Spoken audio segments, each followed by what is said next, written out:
So just a couple things to pull together the day. You've noticed that you're going to be sent an evaluation form in the next while via email, so we would really appreciate if you could fill that out. It would be useful for the planners to give them some really important feedback. As I've kind of listened today, I just have a few kind of closing remarks that I pulled together, and whether they resonate with you or you have different senses, I just wanted to share them. Obviously, this is a really, really vibrant field.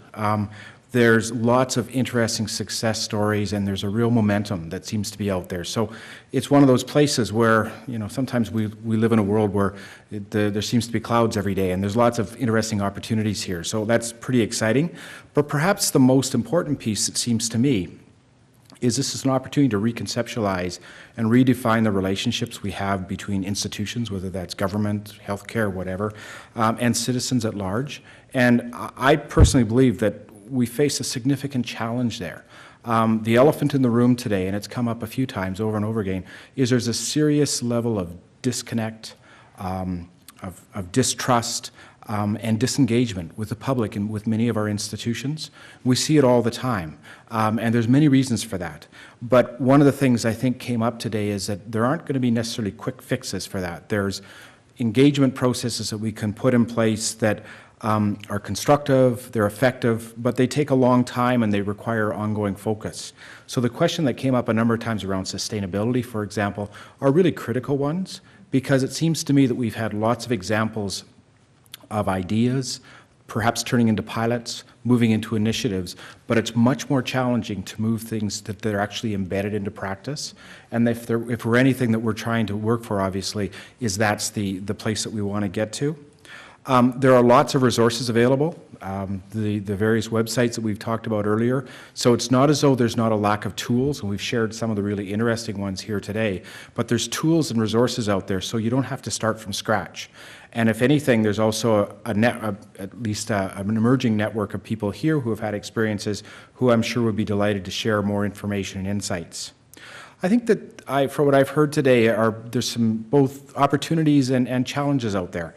One of the things that I wanted to tap into was the example from the Port Alberni case of using big data in visualization processes as a way to provide almost real-time information as part of the process. It may seem kind of geeky, but one of the things that we're challenged with at times is how do we provide the relevant information about real-life conditions on the ground, whatever the context is, in ways that are meaningful. And we're seeing some really interesting work around visualization and ability to take that data and apply it in useful ways. We have talked a little bit about social media here today a couple of times, and we're a little bit dismissive that we can't talk about it in the world of 140-character tweets.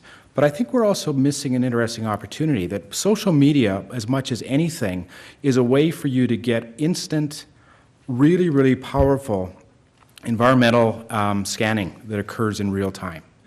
And we are not taking full advantage of that.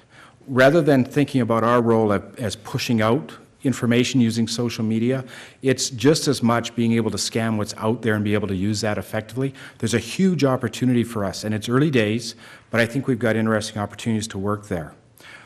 Related to the social media piece, we can either do this constructively from our organizations, or, and I don't want to be too negative or threatening here, or it's going to be done for us. If we look at the Occupy movement last year, if we look at the Arab Spring, those are probably two really simple and maybe not perfect examples of people who are doing engagement in spite of institutions.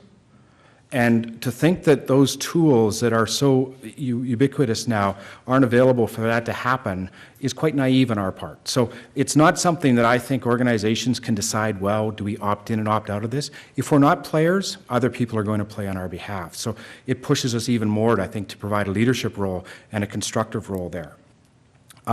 It's clear that leaders play a critical role. Minister Hancock was one, but also from the case study, the minister in Australia was another. But we also need to be able to kind of support and develop and nurture the way our leaders think about that. So we just can't put it all on their shoulder, but obviously there's some interesting opportunities there. And the other piece for me that I think the last presentation, Willow's comments were that this is very much a dynamic process of change in organizations. If we're serious about thinking about engagement as a KT function, which we haven't talked a lot about today, KT is all about taking knowledge into practice, not just producing knowledge. And that is a change initiative into itself. So we need to think about this whole engagement consultation piece and being able to move it into the organization. And that's a complex change dynamic that we're going to have to think more about and get better at. So, but if you think about today, you've been exposed to, in my mind, some of the best thinking that there is in this field. It started with the review process, and I really encourage you, if you haven't already, to read those report documents because they're really, really top quality.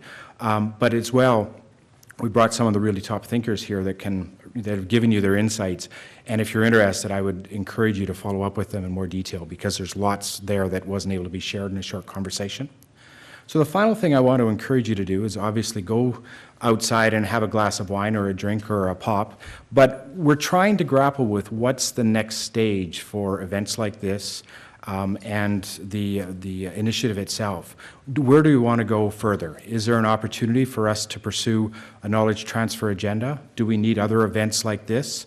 Do we need to select another pressing issue in the same way we did with engagement and pursue it in the same way? We're looking for ideas, but we're not going to be top-down and impose.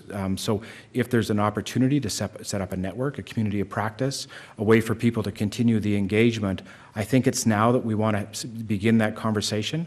So what we've done, in addition to providing a free drink ticket to encourage you to stay as long as possible, the very, very back far table, there's a little sign there that's basically said, you know, come and chat and share your ideas. So if you're interested in continuing the conversation, we really, really encourage you to visit that table and have a discussion and see what comes from that. Thank you so much for your participation today. Questions have been top-notch. The presentations, in my mind, have been excellent. So I really want to thank the presenters for their efforts and their contributions. And if nothing else, I encourage you to see this as a start of an engagement that's going to continue. So thanks and best luck.